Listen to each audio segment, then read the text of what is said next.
Termine en beauté avec le hall d'accueil de la bibliothèque Schellcher, sublimé par une centaine de tableaux d'art créatifs. C'est le nom de l'exposition de la plasticienne Margot Haas.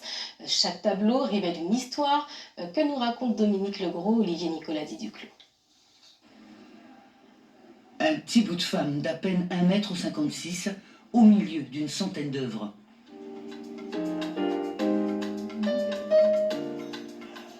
Les toiles de Margot Haas racontent toute la même histoire, mais les récits picturaux sont différents. Ses thèmes de prédilection sont la femme, l'amour, la liberté et la vie, qu'elle représente d'ailleurs. Dans cette toile, tous les codes du bonheur y sont inscrits, nous dit-elle. Celle-ci, je l'ai achetée, je l'ai appelée les 4 B, les hormones du bonheur, donc l'ocytocine, l'endorphine, dopamine et sérotonine.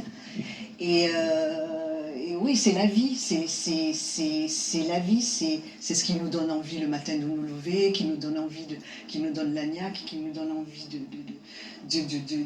d'aller travailler. Enfin, on est vraiment, oui, c'est la vie. J'ai mis les symboles, on les voit, petits symboles chimiques, ça fait une forme octogonale avec des petits traits comme ça. Encore en phase d'installation, l'exposition de Margot Haas attire le regard des touristes. Certains interrogent même l'artiste. La nouveauté, c'est ce travail de montage qu'elle propose en plusieurs formats.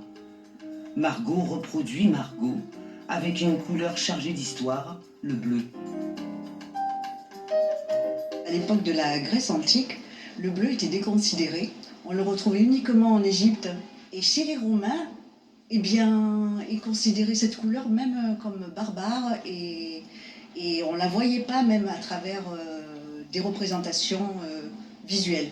Et le bleu, il a été vraiment découvert au XIIIe siècle avec l'indigo, etc. Les artistes l'ont utilisé et on le retrouve aussi en politique, les républicains. Des tableaux peints sur des voiles de bateaux restaurés par l'artiste. Des inspirations, en veux-tu, en voilà, comme ces pièces précieuses qu'elle a fabriquées à partir de cordes de bateau en utilisant la technique du macramé. Et les guitares de son compagnon disparu sont désormais des œuvres d'art.